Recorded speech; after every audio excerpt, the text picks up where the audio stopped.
Mapmygenome, and this is Genomics Gupshup, and we are now on the 17th episode of it, and we have a very, very special guest. He's not a doctor, not a genetic counselor, but somebody who has captured a lot of interesting things from his camera, and he's known as the snowleopardman of India. So welcome Ismail. He's an internationally renowned photographer, and but you started off somewhere else. Where did you get started off? Yeah, it's actually very interesting. So photography was never something that I grew up with. It was just something I picked up because I wanted to show the pictures of my travels to my friends back home and make them jealous. And that led to something else, and then seeing my first tiger in the field. And from then on, it was just never going back. But do you think photography was in your genes? Never know. Not documented, but sure. No, because creativity maybe, because all my mom's sisters, everybody, they're into either painting or artwork or clay work and all of that. So maybe a little bit of a creativity outside of it did creep in, and I just needed a tool to show what it was, I think. And then you had all the tools. You got all the tools. Eventually, it took a long time. So after 17 years of being into this field is where we are right now. So it did take some time. But so you started as a child, or? No, so I wish, but no, I was 25 when I actually started that, and now 43. So that's a long way. Great. How did you come across? You said you started with travels, right? And you wanted to show this to your friends and all that. How did you end up finding this connection with cats? And you obviously became to be known as the snowleopardman of India. But is that what you started with, or how did that whole thing go? No, it was just by chance, because a group of us, we just wanted to go to the jungle when I was visiting. So I was working in Paris at that point in time. And I was visiting Hyderabad, and we just went to Kanha. And the first show, literally 6 feet away, there's this tiger sleeping, and it opens up and stares at us. And I think that was the moment, which people really term it as the moment. And since then, I always wanted to go back, always wanted to see more tigers and more. It was never about big cats, it was only about tigers initially. But then the more I saw different species, the more I got interested in the complete behavior, the patterns. And you do come to realize that they're not very different in most things, especially the kittens or the cubs. So kitten, cubs and tigers? Kittens, cubs and tigers. Okay. And leopards and all the cats. Too many of them, yeah. So that actually reminds me of an interesting episode once when we went to Nandankanan. I don't know, you must have Right. My sister was much younger, she was about 6 to 7, I don't remember. So my dad said, come look, there are the tigers. So she looks at the tiger, she gets fascinated and said, "Arey, ye to sirf billi hai Kajal Tiki ke saath." and I think that sort of brings the question: is this, did you find something that is genetically same, like billiyan jo? Right. Interestingly, recently I read this article that which mentioned, I don't know, I didn't really read it, so I probably shouldn't comment. But it said that the house cats, the common house cats, are actually an alien species. So interesting. Yeah. But then when you notice, like especially the cubs, whether it's the tiger cubs, the leopard cubs, the snow leopard cubs, even the Pelassus cat kittens. They're all the same. They're all this curious, inquisitive. They're all jumping around and playing with the mother's tails. All of them, literally, and that's their favorite toy, right? So when you see all of them in different schemes of things, you feel like it's actually just a kitten that you actually play with at home, and they're running around. They're trying to trip each other's siblings. So all of them. That's when you realize. They're not really different. They're not different. They just look different and probably eat different. So you can pet a big cat, or I did get an opportunity to handle a very small snow leopard cub. So cute. in a forest department. So when we were there to release the another lynx, so that's when this cub was there, and he was in rehabilitation because he had lost an eye. So he's still there, and he was too little, and when you're actually scratching their neck or when the stomach, they also purr exactly like what the kittens do back home.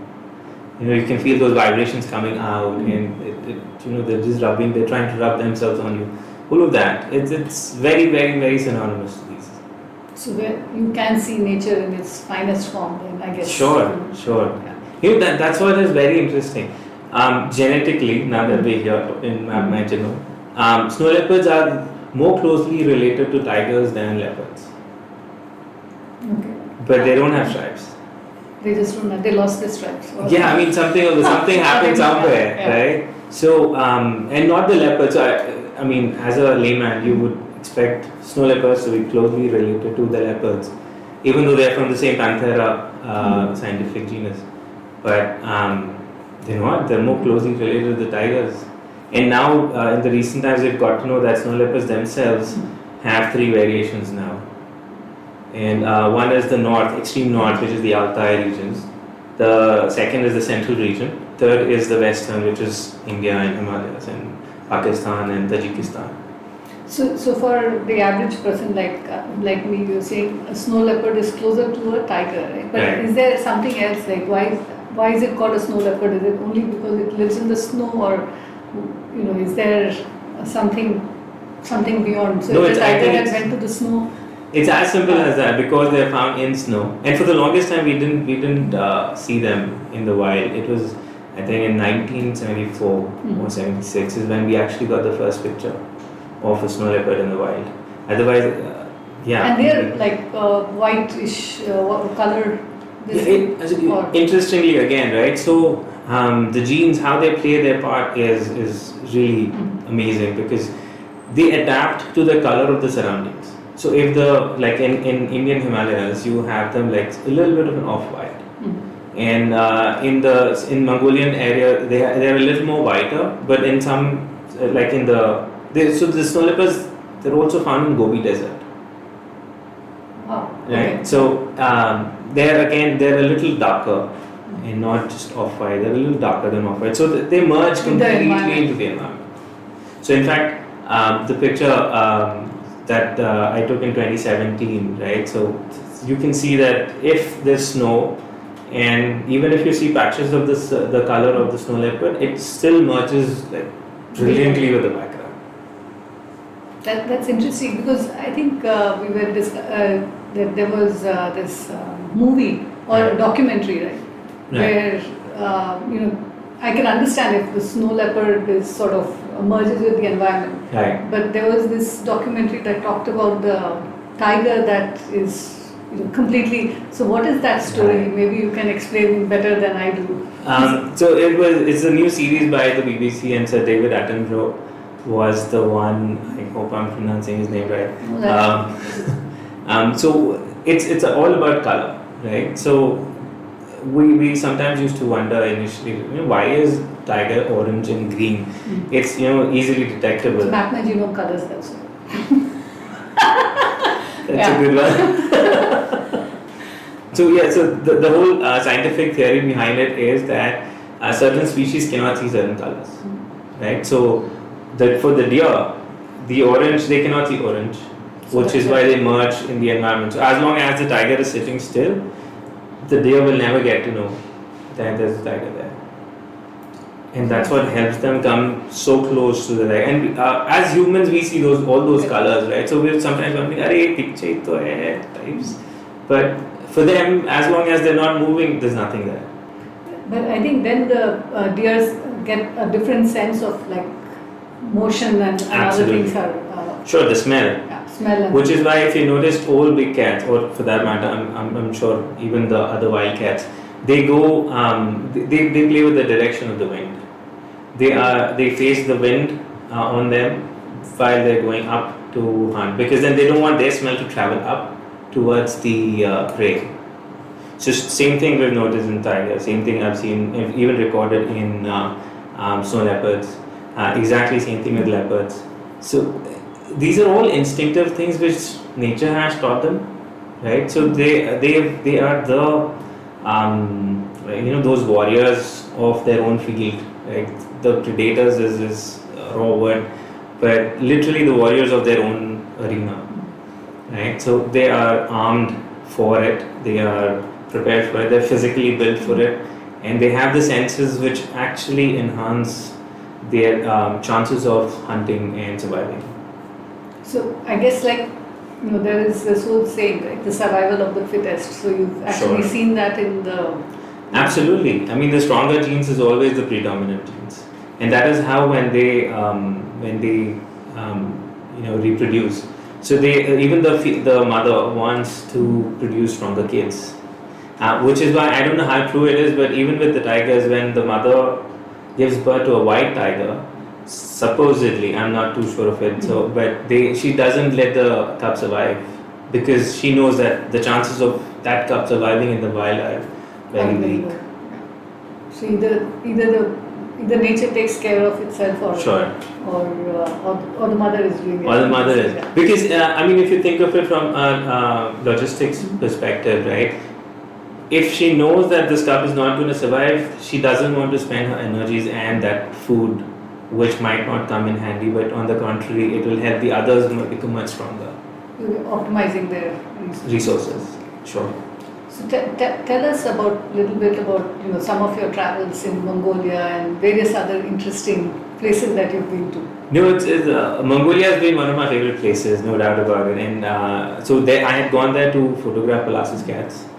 And what are these cats? Pelas's cats. Pelas's cats are the only cats which have ears on the sides. Oh, that is so cute. They are really, really adorable, right? So in one of these instances, what we saw was the kittens are always hidden under the rocks, and the mother goes out to hunt. And as soon as the mother goes out, the kids let loose.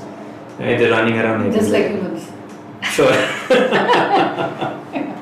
Right? And in one instance, one of those days, we saw that this kitten sees a pika, which is like a small rat, mouse, and instinctively is chasing the pika.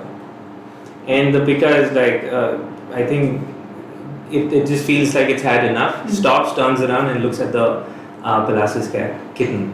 Now, the kitten instinctively knows that it has to chase, but because it hasn't seen the mother kill one yet, it just comes there, sits in front of it, and just both of them are staring at each other, right? Because it doesn't know what to do next, right? So the pika is like, okay, that's it, alright, I'm going, and it's gone. And that kitten was still sitting there and thinking, okay, what just happened? Like, I don't know what to do about it. Because I've seen I have 2 beagles. Okay. They keep running around in the garden, and whenever there's a cat or something, like they run, or even a tadpole, but they don't do anything. They're just playing with it because they're not in the wild. Sure. But I think there is something in their genes that sort of tell them that they need to pursue something. But absolutely, right. You still need the nurture, the environment to sort of say, this is what I need to do. Correct. I think. Right. So that's where the mother comes in, and I think that's where the duration for the kittens or cubs to stay with the mother is very, very important.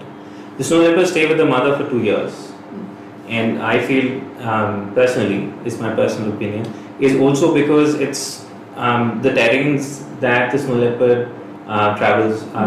The distance is huge.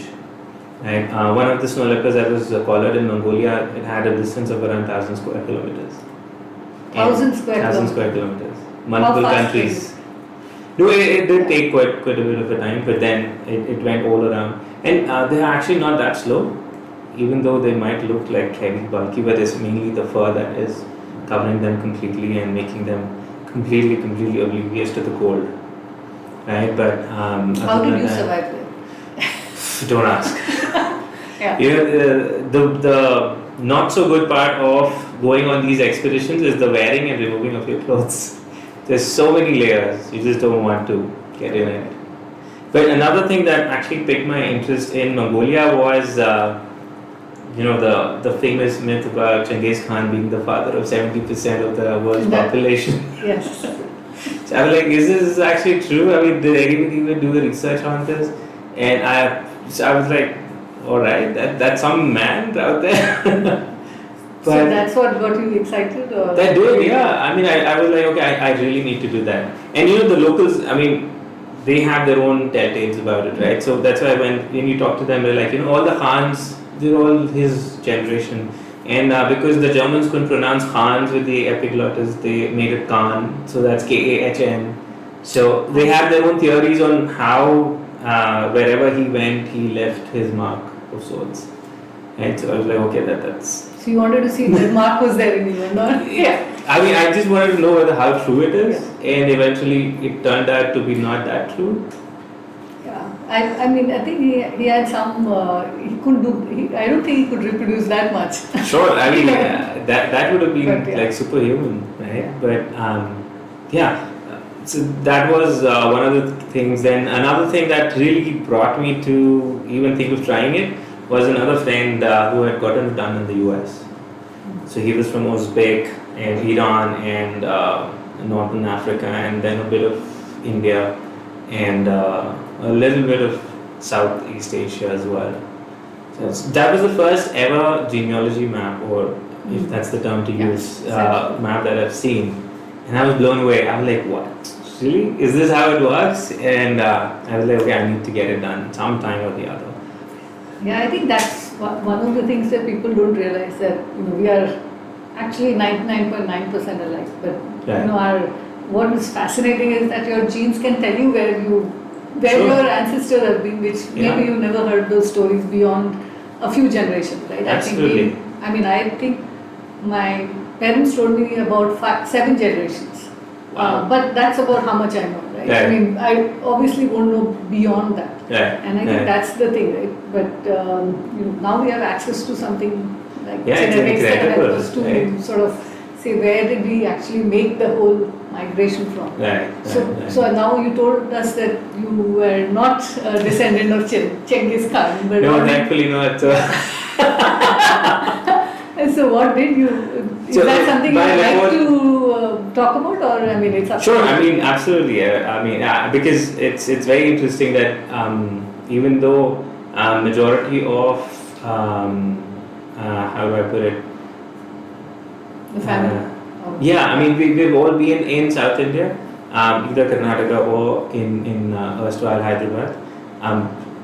So I was surprised to see 5% of Rajasthani in me and 3% of Indonesian or Southeast Asian in me. I was like, okay, I think now my family's been everywhere. Now you need to travel to Indonesia and Rajasthan. Sure. Rajasthan I've been, so that's why probably I felt at home. But now you go to Indonesia, sure. you'll find. I think there's a lot of Hindu influence and a lot of also when I went there, I was totally shocked. I was like, how is this even possible? But it's actually, from a religious point of view, it's some parts are fully, there's a lot of influence of India. Oh, absolutely. Because the Gupta Empire and the whole this thing on this thing. So it's fascinating because otherwise I think many of these countries religiously they might be one or the other, but I think what is fascinating is what you find over there, which doesn't actually gel with the current how people view it, right? And I think that for me that was fascinating. No, absolutely. I mean, I think that's what we fail to understand, that when the kingdoms expanded, they didn't really expand only for to spread something that they believed in, but it was mainly to get more land, more money, obviously, and more power. Right. So even when the Gupta Empire expanded all the way to Southeast Asia, the Cambodian temples, this.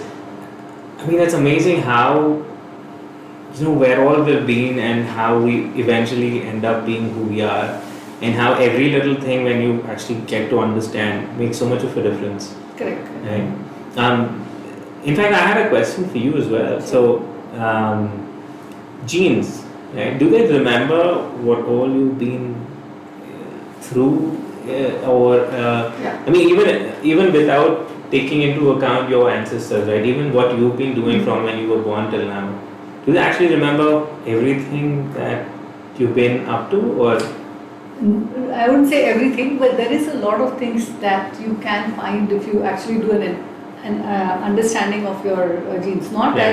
So there are different parts of what you study in genetics, right? One is which you are studying, where you're looking at genes that are inherited, what we call as the single nucleotide markers. Okay. So it's SNPs, it's called single nucleotide polymorphisms. Right? Those are what you inherited. That doesn't change. Right. But there are, if you look at when you do a full genome analysis, you will find that there are certain marks, things like methylation and other things that sort of are remembering a lot of whatever you have done to your body, right? I mean, in terms of your what has happened in terms of the environment, whether it's cold or not cold, whether you've been smoking a lot, I think that can also be visible. So there are a lot of things that sort of help us understand whether certain things have changed in terms of the other parts of the structure in the DNA. Right. And I think that is what people don't realize, that now we even have the ability to be able to even study those, the methylation and other things which we call as the epigenetics, that is over the your baseline markers. Basically comes into your body through experience. Correct. Okay. So that can be, earlier we thought that you couldn't study it, but now we are starting to understand this whole science of epigenetics, and it's actually measurable. There are ways to be able to do that. Okay. And I think very soon, once the cost comes down a little bit more, I think all of us will have access to that on a regular basis, right? Right. And do they keep changing as you grow? Yes, that will change. So the DNA the SNPs are not changing, right? What you inherited, so even in the DNA you have something that you inherited from your parents, right? But if you see somebody, for instance, who has cancer in a particular cell, right? Then there are some changes that have happened, right? So those are what we call as a mutation, the somatic mutation or the bodily mutations. That will change, right? And that's why when we look at a clinical sample for cancer type, you find it from that particular location, and you then study it to find if there has been a change, because that change is what is helping the cells propagate and become what it is.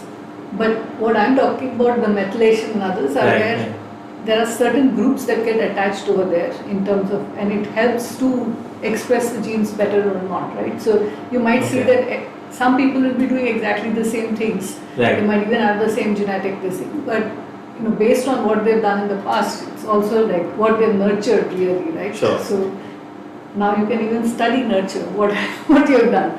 So I think that's the fascinating part. It is, right? Okay, so now all these new attachments that we're getting, are they going to be passed on to yes, some of it is passed on, some of it is not, right? So some things can be reset in a way, and the others. That's why they say that when you are pregnant with a child, you need to make sure you don't do X, Y, Z, right? You get a lot of, and I think part of it is what you are passing on to the children. Then even if you look back in history, you will understand that they told us a lot of stories about when there was a famine, what happened, in terms of people were still lean, but some of them, when they got access to too much food, even though they were very lean, they were they did have diabetes and other things, right? So I think it is a fascinating thing, and I keep telling people that genetics is not just biology, right? It's a lot of history and geography and other things that are also encoded in it, which we are able to now understand. Absolutely. There were two reasons why I asked that question. One, a friend of mine, Avinash Bhai from Orissa, he told me that the Marwadis are considered to be Kanjus. Is the most popular thought process of people. But he made it so easy to understand. He said, back then the resources were so less that even a glass of water was very important. So by conserving it, by taking care of it with that much more zest, it just during the course of time became the nature.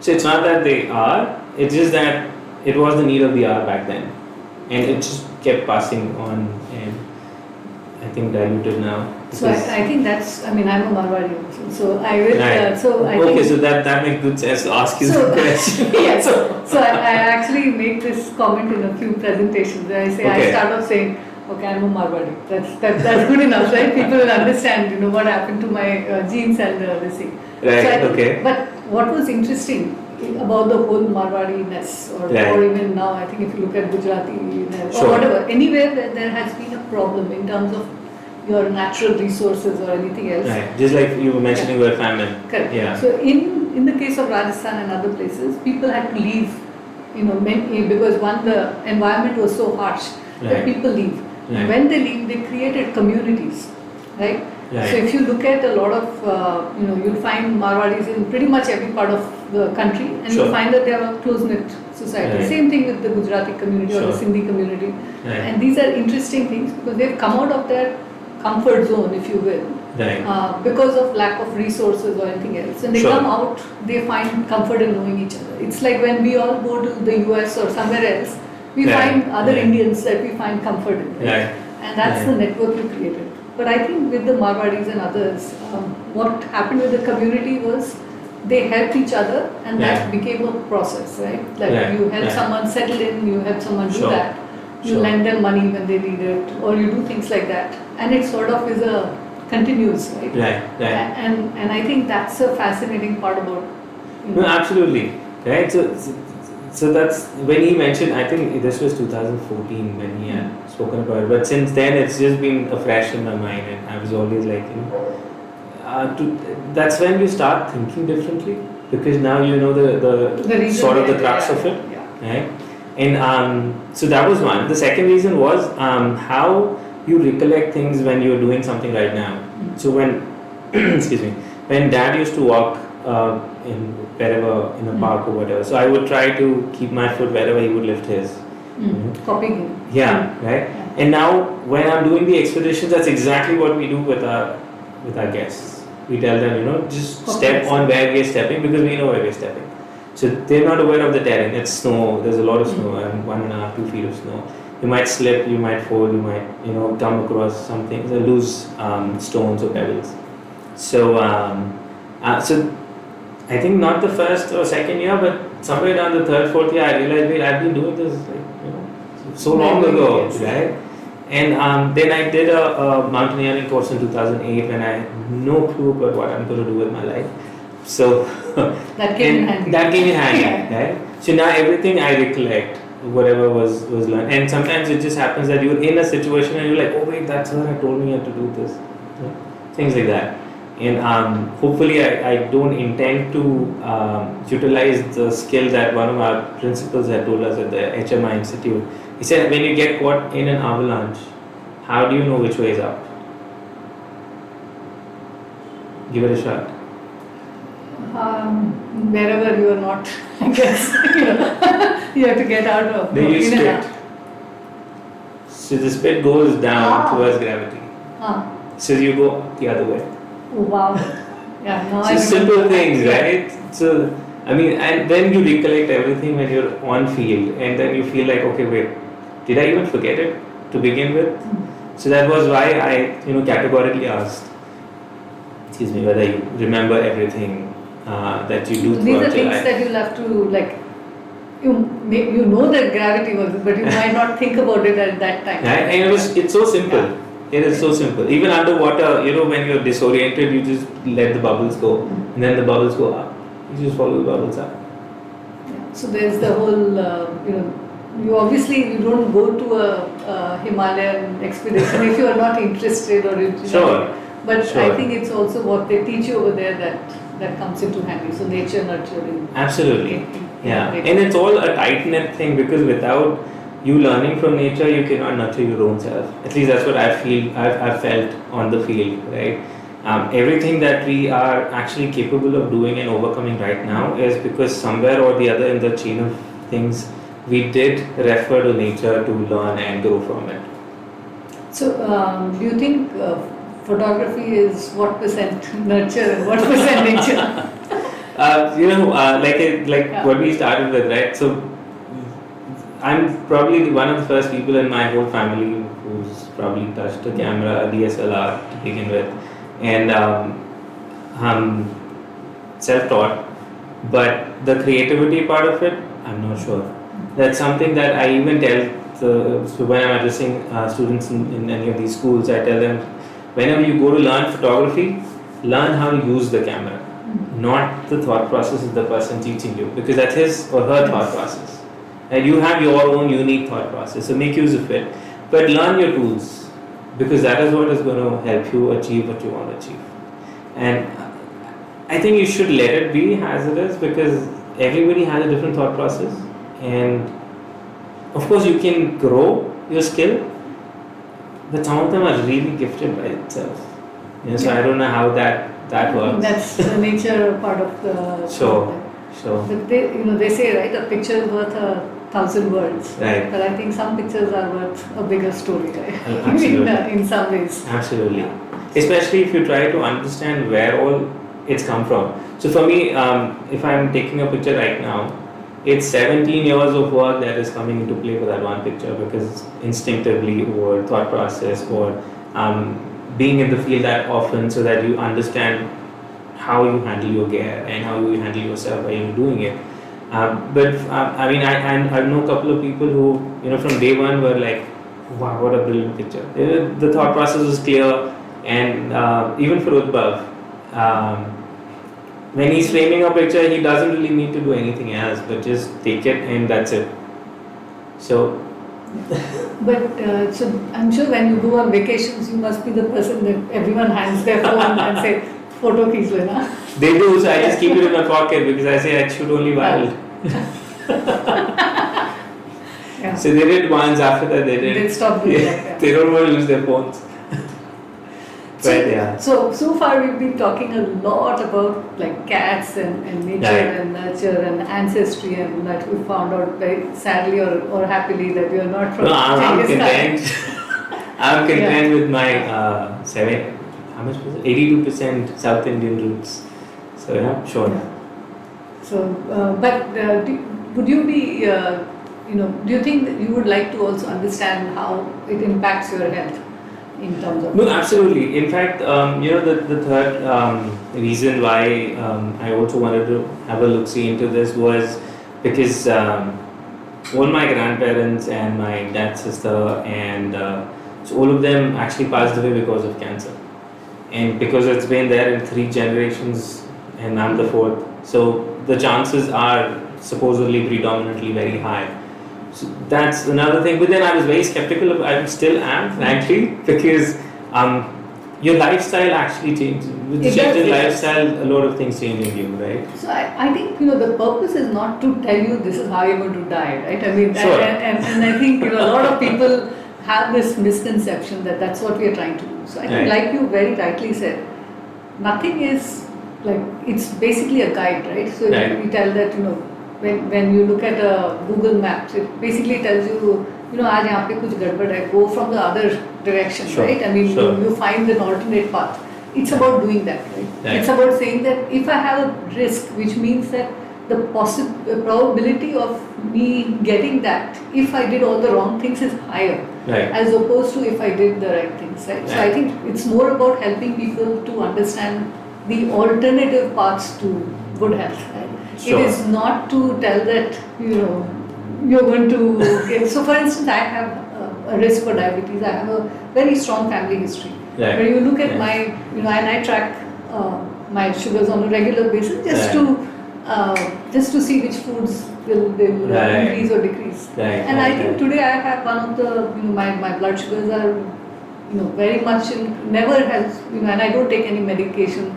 Oh, and I don't intend to also. Of course, that's the whole intent any which way, right? You don't want to rely on pills whatsoever it is. Exactly. Right? So but how effective is it in even giving you a guide map, right? Because still there are too many things which we understand and which we feel is beyond human comprehension, right? So how much of this is actually going to impact? So clearly you have to do the work yourself, right? I mean, we'll help you understand. So there what we are basically telling is that, so you have a risk in A, B and C, and these are the recommendations, and this is what you would do from a screening perspective, right? So let's say you have a risk for, for some people, let's say you have a risk for lung cancer, for instance, right? Your genetics is only playing about 5-10% over there. Okay. But if you're smoking, that is 50%.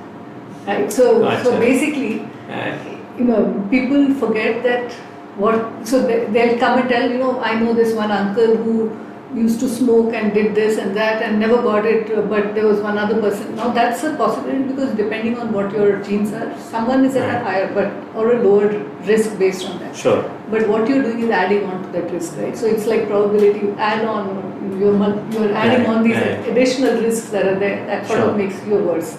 But the same way you can reduce that risk also, right? It's like, let's say you were born rich, right? And if you were born rich? I'm saying, if you were born rich, right? Okay. I was like, where did I miss it? So yeah. So there might be people who are born rich, right? Sure. But they can completely wither it away, right? I mean, you started with a silver spoon, but it's possible that a lot of people have withered their wealth away. But there are many people who were born with nothing, right? And they were able to still grow and get there. And it's harder. Absolutely. Right? But you get there, right? Yeah. So it is about that, right? It's about finding that alternative path to be able to get there. It's not the same for everyone, and I think that's the difference, that your path to good health is different from my path to good health. And I think because it's different what I eat, it's different what my genes are and other things, and therefore you need to understand how to make this work for you. And that's all we are trying to do. We are not trying to be astrologer will tell you. I think that is the misconception, because then the initial thought process, maybe not right now, but 5-7 years back, it was like, if I get it done, then they'll tell me how I'm going to die, and then I don't want to die like that. No, so not at all. That's all the thing. Even with the cancer, right, specifically, because I've seen a lot of my family go down with it, and it's like, actually, 7 or 8 members in my family. So the first thought process is, okay, that's how I'm going down. So even if you take the case of cancer, right? Let's say, if you take one of the most common, or at least for women, is breast cancer. Right. In the US and other countries, they've been able to reduce it by 90% almost, right? Because it's treatable. It's treatable if you catch it early. Understood. It is not treatable if you go there in the end, right? Understood. And I think the problem is right now, in most cases, people they are so scared to find out that by the time they find out, it's too late. Right. And then the doctors can't really help you, right? Sure. I mean, they try and you'll spend a lot of money. Right. You spend lakhs and crores of rupees, but it's too late. You are better off doing that upfront than being able to get to that point, right? So it's not that just because I told you doesn't mean that thing is not there, right? Sure. It's like being the ostrich in the sand, right? You have it. True that, but I think, when you have the capability of knowing that information, use it to your advantage, right? I think that's what we are telling people, that it's not about telling you how this thing, but it's about telling you, are there paths to good health? Right. And now I think, hopefully we'll find a lot more people who live to 120 and beyond also, right? Why? Good question. So we've been doing this campaign, I don't know if you've seen that, 90 plus. Sure, yeah. And it's fascinating how many. There are some families where you find like people who have, we found one family that had 4 siblings, all over 90. Wow. Right? Yeah. So I'm saying it's really nice to see that there are some families where, and I think we are trying to understand this. Is it nurture, is it nature, or I'm sure it's some combination of both, right? It's just the same as in anything. But how often do you face this question of faith in what you do? Because more often than not, science has always fought with our predominant faiths, and still I feel, even when I encounter quite a few people, especially in the villages, there's still a little bit of an apprehension towards technology and science. But how often do you encounter that? Not as much, but I'll tell you an interesting thing. My Mamaji is actually a Pandit, right? He actually does do Janampatri and things like that. So I was trying. Is that what you got the name from? Not him, but I mean, that was similar, the same. But so I remember I went to him much after I started Mapmygenome, and I said, "Can you give me your books? I want to study." Right? But anyway, he gave me this massive book which was written in pure Shuddh Hindi, and luckily I think my dog ate it up. I couldn't go beyond a few pages, to be honest. Right? It was written in very difficult Hindi. Right. And it's not that I can't read Hindi, but it's been a while since I did that. Right? But there were interesting conversations I had with him, and I said, he was also, he liked what we are doing, and we were discussing, right? So in the end he said, जो तुम बोल रहे हो and जो मैं बोल रहा हूँ, it's the same thing. And I said, what do you mean the same thing? He said, you are telling people to, like if they have a risk for something, you are telling them to exercise, right? I tell them walk to the temple every day and come, right? For instance. So he said that the kind of solutions that I have are also doing the same thing, but if someone has faith in God, you connect it to that, right? So it doesn't, ultimately you're doing the same thing, except this one is more measurable, right? So we had obviously a lot of discussion around that. That statistically, I think we are better off than you are. But anyway, that's a different point. I don't know enough. I don't know enough about that about astrology to make that assumption. But I think that's the difference, right? So I think what we want to tell or help people understand is that it doesn't matter how, but it is your health is important, and whether you are looking at it from a faith perspective, whether you're looking at it from science, it's whatever makes you whatever rocks your boat. Yeah, exactly. And so from me, it doesn't matter if it is if someone who is a religious guru is telling versus our genetic counselors helping them through that process. I think it is ultimately, if they're doing the right things, I think it is good. I think at the big crux of it, right? All religions actually want you to do that. It's just that we misinterpret some based on our understanding of things. But now that everything that is being taught religion-wise is being proved science-wise, I think now we're more receptive also to it. And especially now when so many the kids are growing up with access to Google and resources that were not earlier on. But I think it's going in the right direction.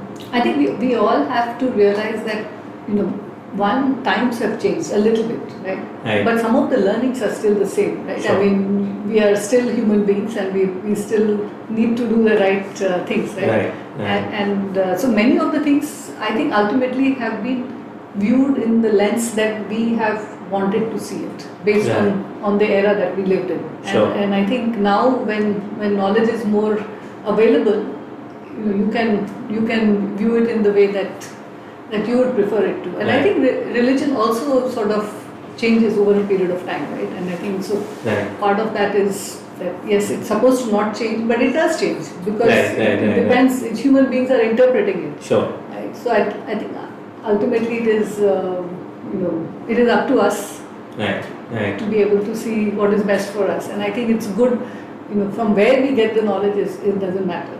But if you use it, you have to be curious, just like the cats. You said like it's on your t-shirt. Curiosity is my DNA. I think I should give each to all the cats in photographing. I would love it. I was going to ask that. That if you can take a big, nice, cute, big cat with a curiosity. I mean, I'm in Ladakh next week. Maybe I'll do that. That would be nice. So our first model for Mapmygenome was Daisy, my dog. Okay. And she used to be in the t-shirt all the time. Is that right? Yeah. But now our beagles are too little. I can't put them in these. Daisy was a great model for us. So, is that right? Okay.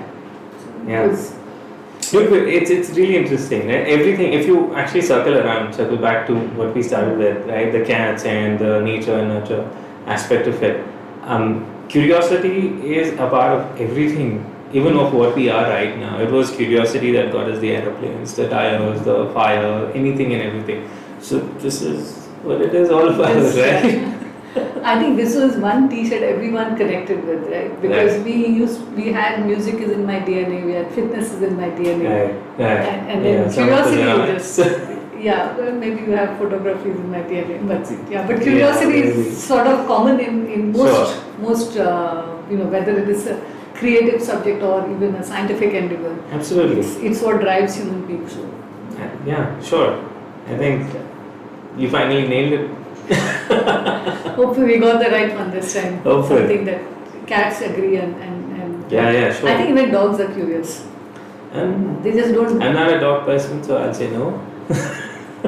Well, we call one of our beagles as a fat cat.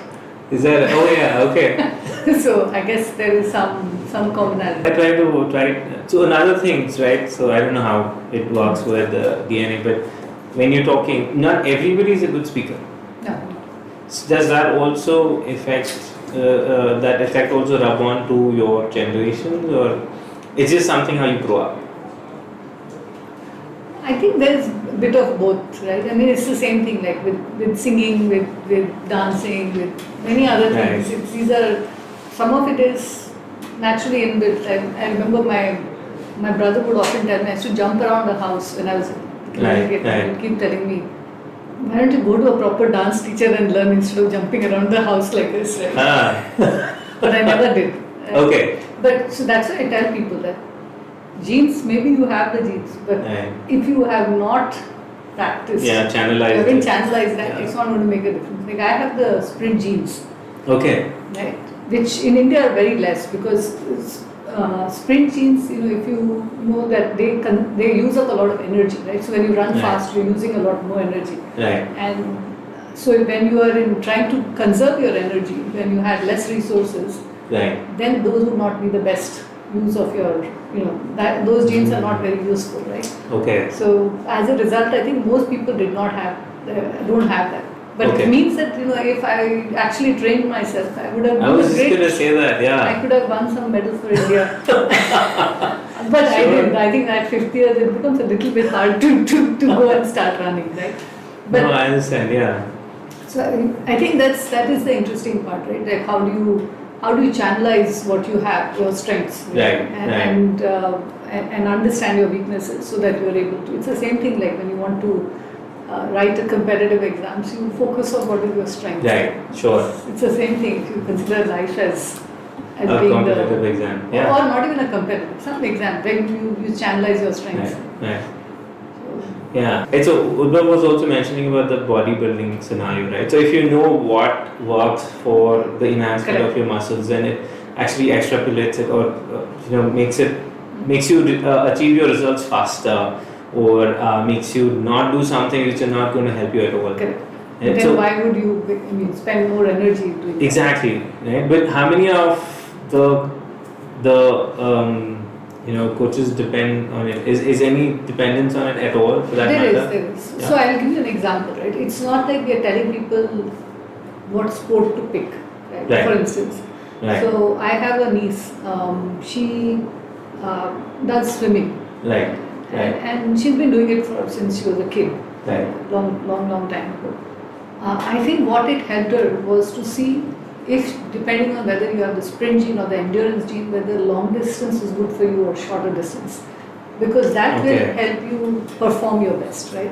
So it is more about guiding you. We are not helping people to say that should you even run, and I often have this discussion with my kids also. Right. It's not that we are telling people to do or not to do a particular sport, but if you want to win a medal, if you want to be really good at it, have that advantage. Then you get that little bit of advantage, because even that little milliseconds will make a difference, right? Of course. And I think that's what is the part that helps you to understand and say, how do I capitalize on my strengths? Right? And a lot of people are doing it. We are seeing a lot of young cricketers, but also elite athletes that have come to us and done this in India.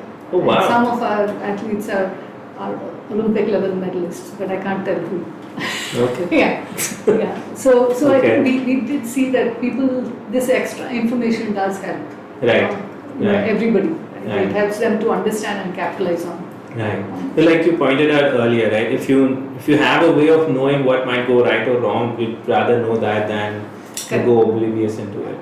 Because that will help you in getting that extra strength. I think it has been fascinating, and hopefully we'll get you for another episode once you've maybe done the Genomepatri and get the health results and see if. Yeah, sure. I'm actually looking forward to that, and so that I want to compare as to what we've heard of the DNA and genome analysis to what eventually the report comes as, and how that correlates with what my thinking was, and then when I speak with any of you about it, then how it actually is going to change my lifestyle. So all of that, I'm actually looking forward to that. That would be great. So and we can redo this. That would be fantastic. So Sure. thank you, Ismail. It has been No, a thank- pleasure to have you on our show, and we've gone through everything. We thought we'll talk about photography, but we've Right. pretty much covered a lot of the spectrum. I think, yeah, over we've here. done, yeah. No, thank you very So, much. I appreciate you I calling me. mean, we really love your photographs and your videos, Thank you. and you are absolutely amazing photographer. But I think you Thank are you. also an extremely curious person, and I think Sure. we are delighted that curiosity is in your DNA, right? No, it is. And I think that's what keeps us running in exploring. Sure. So thank you very much, and we hope to see you again very soon. Hopefully so. Thank you. Absolutely.